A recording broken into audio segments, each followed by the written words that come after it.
Welcome back, everyone, to Let's Remember Suikoden 3. We just finished Ghetto's Chapter 1, and a lot of crazy stuff is happening. There are rumblings of war in the grassland, an attack on the Carrier tribe's village, an attack at the Lizard tribe's Great Hollow, which left their clan chief dead, apparently at the hands of the Zexin Knights. So we are actually going to see things from Chris's perspective now, who she is actually the commander of the Zexin Knights. So it should be very interesting. We are going to start, and we're just going to see her sort of introductory segment before we move on to her Chapter 1. Every character has a little opening segment like this. So where do I begin?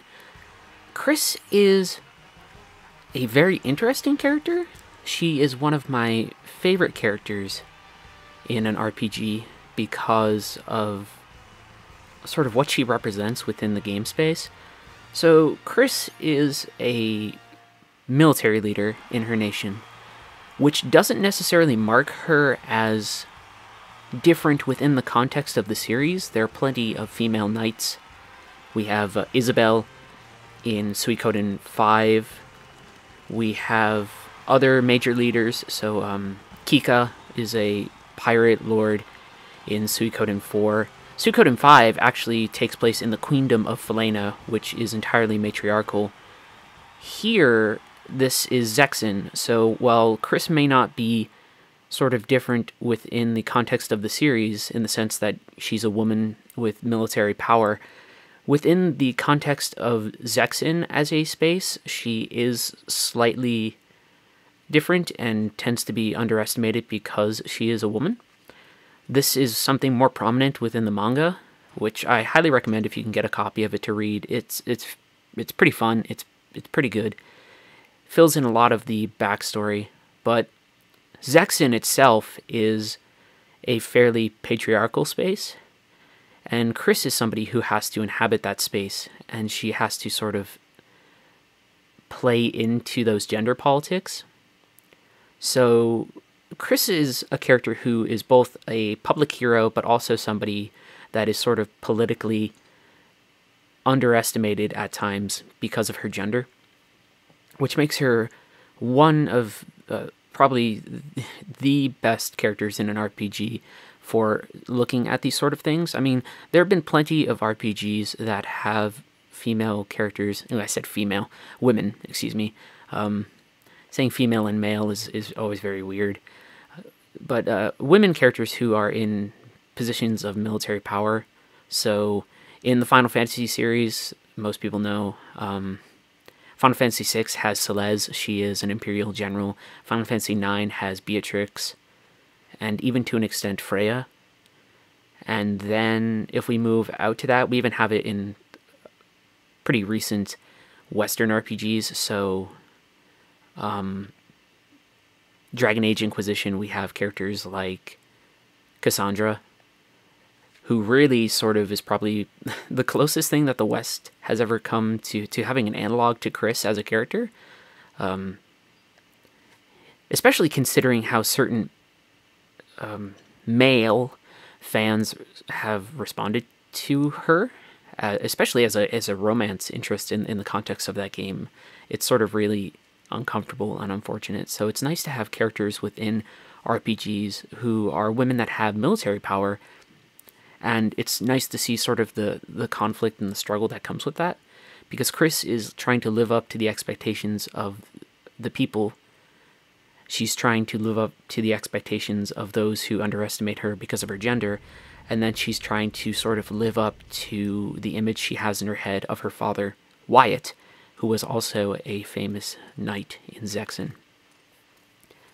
I have spoken at length, or fairly at length, when I did Skies of Arcadia about how I admired Fina. And I admired Fina because she exemplified a certain type of femininity that I wish that I could sort of achieve. But what I really admired about Fina was the fact that she could go into spaces as an outsider and then also sort of speak towards people in positions of power and sort of question where their authority was derived from. And so she's somebody who's outside the system, who goes into the system and can question it. Chris, I admire because she has a fair degree of adaptability. She's able to be a part of the system, and although she is potentially undervalued within the context of that system, within the context of its politics, she's able to still sort of prove her worth by value of things like her martial prowess and her sort of tactical acumen and intelligence. On that note, I'm so front loading these Chris episodes. A mention of a goddess, by the way. Religion is something that comes up in Suikoden from time to time, but it's not actually the most prominent thing. So anytime there's religion that shows up in a game, I'm always interested. So this is not necessarily a place that is defined by dogmatism or religious zealotry, but it is a place where religion is still sort of part of the pomp and circumstances of the space. What was I trying to say? Okay, so I was talking about how I admire Chris being able to assert herself in sort of a patriarchal space by taking the values of that space and just sort of really exemplifying them. So in this case, something like I mentioned was martial prowess. And we've had discussions lately, we being sort of the critical sphere, about the nature of violence. My general argument being that violence is very nuanced and not something that we can reduce to, say, a gender binary. But there are those who want to sort of talk about violence as an inherently sort of male-dominated behavior, like aggression being associated with men, or violence being associated, with male characters. And I don't know if that's necessarily correct. And in this case, Chris sort of shows the way that isn't particularly correct, in the sense that Chris is really skilled on the battlefield, as skilled of a character that we will have within the game. And trust me, there are plenty of characters that are capable on the battlefield.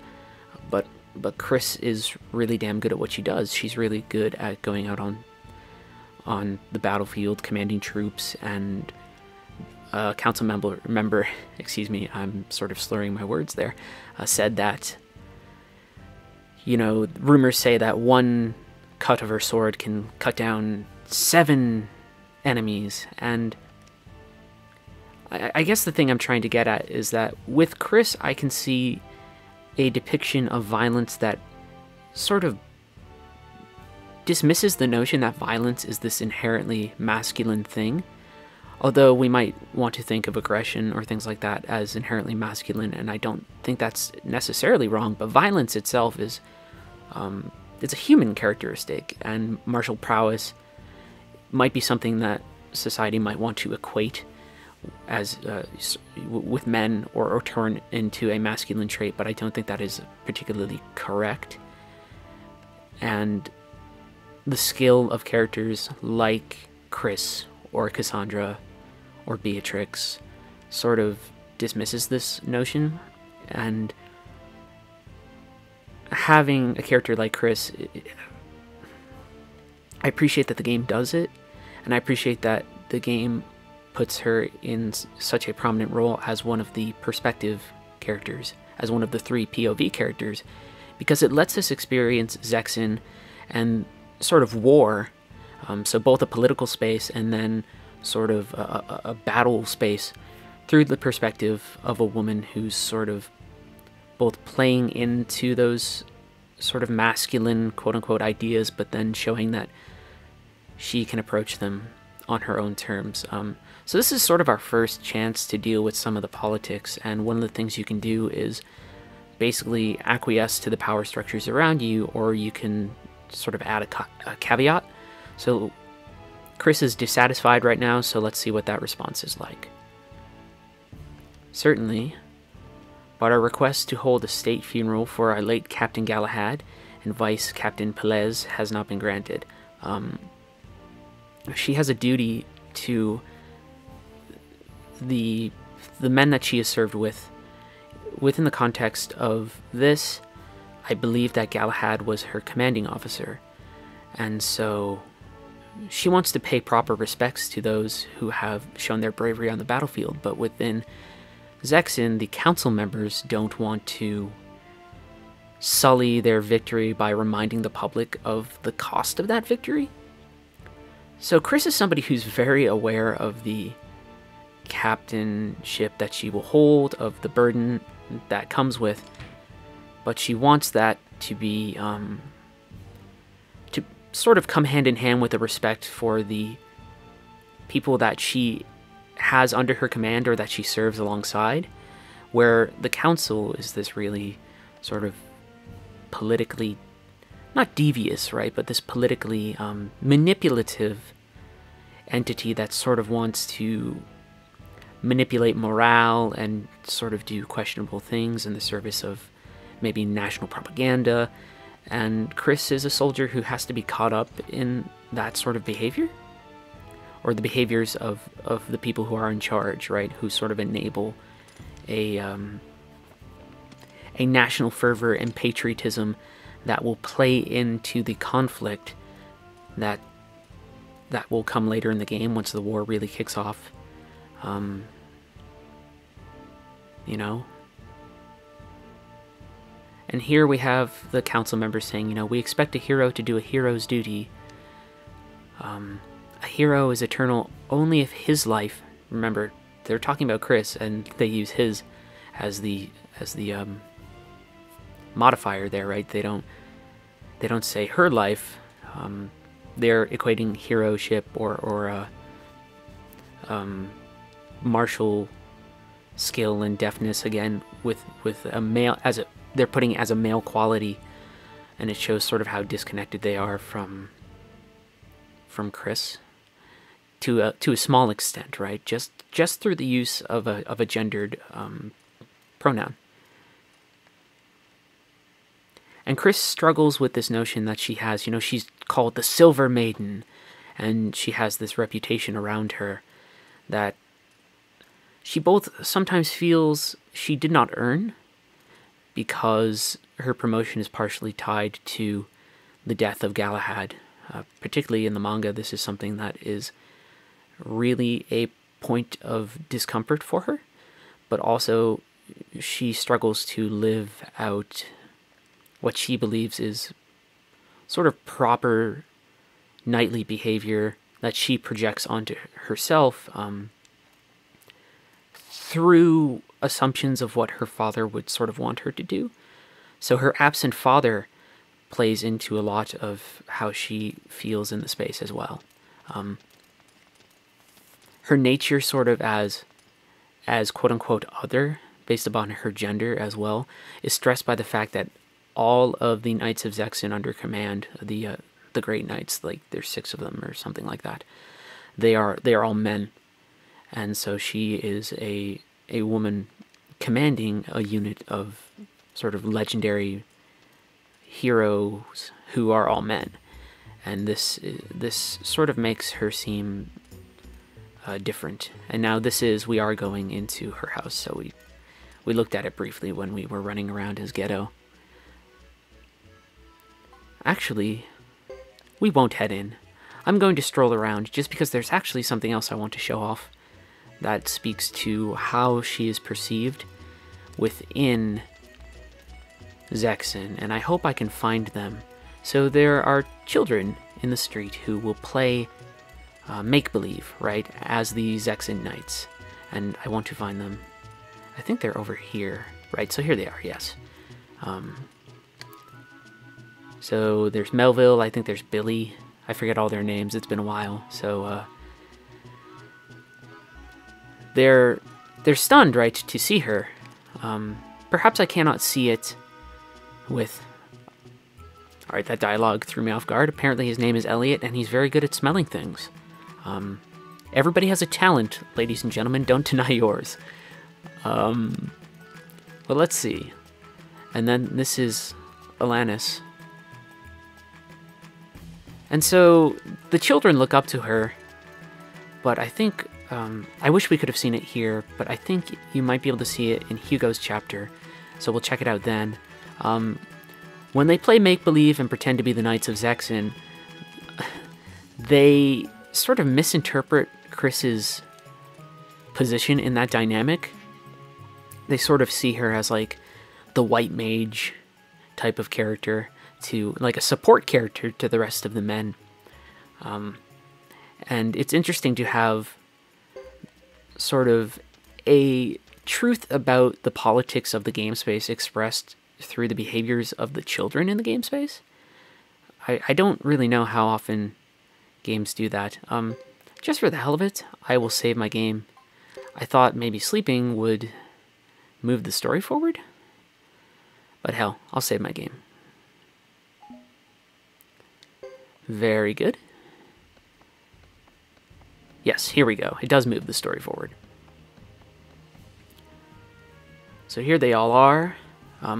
We actually do have another character who is sort of an outsider in this space, and it is everybody else is human except we have one elven character, which sort of that demarcates him differently in a racial sense. Oh, which is interesting that the game does that, and doesn't make a big deal out of him being different necessarily, but it's also sort of unfortunate that the way that fantasy spaces tend to handle race, and I won't focus on this discussion much because it's something that's been discussed very often lately, ever since The Witcher 3 came out. It's sort of unfortunate that we have to use elves and goblins and things like that to provide sort of metaphorical or allegorical examples of people who are different, as opposed to using, say, people of color. So Percival's cool. They all have certain characteristics. Percival's sort of suave. Salome, that's how I'm going to say it. It's not Salome. I'm assuming it sounds like the name of the biblical character, so Salome. Although Salome in the Bible was a woman. He's sort of a smart tactician. Boris is a decent knight, the blonde man over to the side, but he's sort of prone to anger, something that we saw during the attack on the Caria village. Leo's just sort of a tough guy, right? And they all admire Chris to one degree or another. Roland is a little bit more taciturn and soft-spoken, the same way that Jacques was in Ghetto's group. So I'm speaking over a little bit of what they're saying, but they're all talking a little bit about how, like, they sort of have, like, crushes on Chris. Which, so now we have another thing, right? So now we have Chris is in command of them, and they're blatantly talking about, like, they're not overly sexually objectifying Chris, but they are objectifying her to a degree, and you have two choices here. You can be like, I don't mind, which is an odd choice in the context of Chris's character, or you can sort of tell them, like, hey, can you not do this? It's not really extreme harassment, but it is this sort of weird power dynamic where they're maybe overly familiar with their commander because she is a woman that they find attractive. And one of the only people who doesn't really play into it is Salome.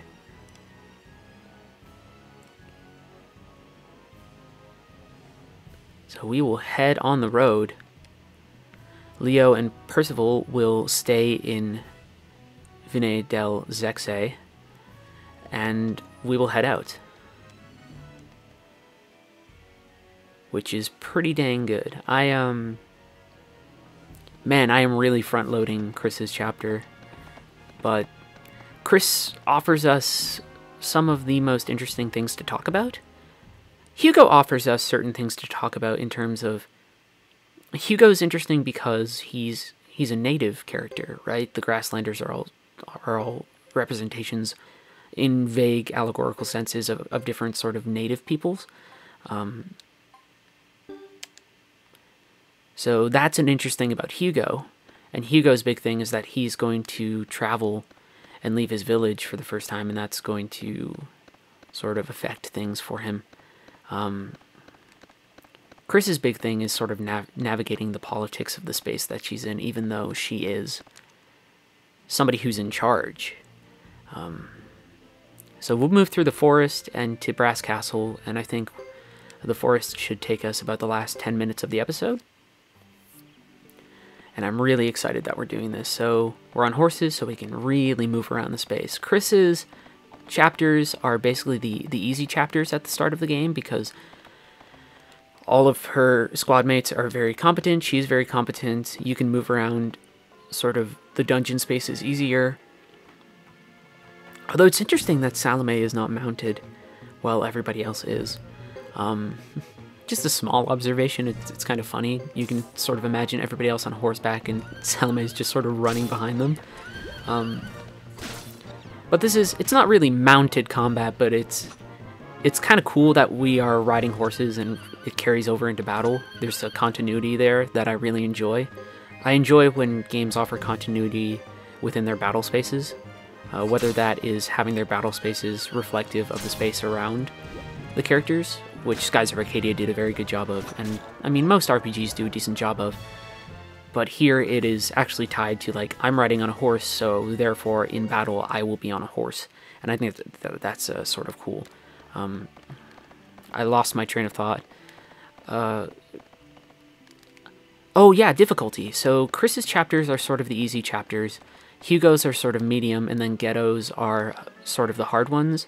Ghetto's are hard in the sense that you don't have the advantages of necessarily hitting as hard against weak enemies. I mean, you still hit hard, but I mean, Ghetto's chapter ends with a pretty big boss fight, and I don't believe Chris's does. I don't really think Hugo's does either. Ghetto is the one where you have to face sort of your first real challenge of the game. In terms of story, it's actually, if you go from Chris to Hugo, you get to see the Caria incident, in sort of contrasting details, which is sort of, I think, what the game wants you to do. But I like how the narrative flows if you start off playing as Ghetto and his squad, because you get the sense that something is amiss right away, and then you can sort of see the contrast between the Zexan side of things and the Grasslander side of things in a way that makes those initial observations a little bit more insightful or poignant. You can see right there, a big fireball attack by these monsters, and we're taking, what, like 19 damage, 1 to 6. We have high defense, whereas, you know, playing as Ghetto, Jacques and Ghetto actually would get knocked out a lot. So this is definitely easy, but in terms of structure of the narrative, it really wants you to go Chris, Hugo, Ghetto, but we're sort of doing it Ghetto, Chris, Hugo, just because it allows us to talk about certain things in an order that I find a little bit more interesting, and I hope that you'll agree and that you'll continue to watch. The first episode of this series has gotten a lot of views, or by my estimation, right, as somebody who doesn't have a big channel, a fair amount of views, and I want to sort of share this game and the experience of this game and the politics of this game with as many people as I can, in the same way that I wanted to share sort of the emotion and the experiential take that I had on Skies of Arcadia. I want this to be more about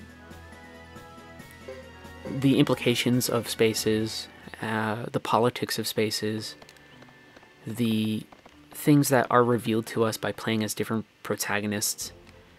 I think that's sort of important, whereas Skies of Arcadia was more about how I felt moment to moment. On an emotional level, I sort of hope that this playthrough is a little bit more frenetic, a little bit more, not necessarily like rawly intelligent, right, but definitely something where we can discuss the implications of the spaces and of the character interactions with a little bit more detail. I mean, we got into detail at some points during Skies of Arcadia, but this is a different type of engagement, as you can sort of see by how much we sort of front-loaded this chapter with all kinds of talk. But here we are, we're at Brass Castle. And I didn't realize that if I hit enter, it would immediately scroll, but I guess it scrolls through the dialogue right away.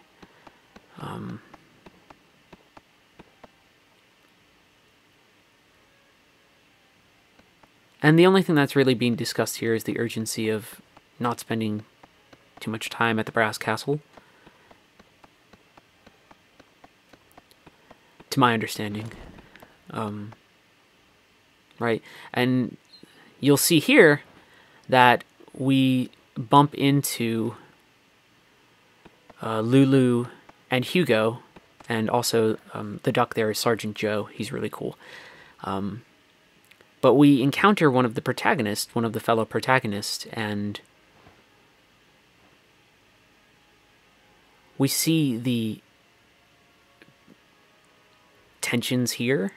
So Lulu gets knocked down, and contrary to his grinning portrait, he says, "What do you expect from an Ironhead, right? What do you expect from somebody from Zexen?" And Louis, or Louis, I'm gonna say Louis, which is just the French Canadian background coming out of me. So here it's interesting because Chris's squire bends down to help him, and Lulu just has all of this anger, and we can see that there's this real tension between the two groups. I am Chris Lightfellow, the acting captain of the Zexen Knights, and there has just been a recent battle between the Zexen Knights and some Grasslanders, sort of a border skirmish. So tensions are already sort of high. Here we can see Roland sort of, like I said, taciturn, no nonsense. But Hugo knows what's going on. No, wait, I must speak with you. And Roland actually plays into some of the political tensions here. Get back, young barbarian. Here, we decide who lives and who dies and who speaks. There's a lot of presumption on the part of people who inhabit Zexen, their military structures, the perception of the native people of the grasslands as uncivilized because they do not necessarily maybe have the same technology, the same sort of standard of living. They don't have big brass castles, right? They have villages with huts, and to the people of Zexen, that is just a sign of primitive, lack of intelligence, whereas when we play as Hugo, we see that it's just another way of connecting with the land. It's another valid way of living. So going from all of these spaces is good. And we see that there's actually maybe some ways to bridge the gaps between these people in the way that Louis is talking here, even though Lulu just probably won't appreciate it. It's unfortunate. We see very early on that there's just small things that could be changed to make relationships between these peoples better. And it's not the same antagonism that we saw between, like, say, Valua and the people of Ixotaka in Skies of Arcadia. I'll constantly refer back to that playthrough, by the way. So if you don't know what it is, I highly recommend you check out that series. But even Chris here says you were too confrontational, right? And Roland's talking about power dynamics here. You're the captain's successor. Basically he's saying you're the captain of the Knights of Zexen. You cannot hesitate. You cannot show weakness, which, right, is. And here's another thing too. We have to realize that Roland sort of spoke up on behalf of Chris, right?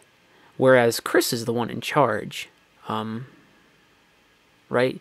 And there's all these things. The men will doubt your ability to lead if you simply bow your head to grassland barbarians. Chris doesn't want to play into these politics necessarily, but she is sort of forced to.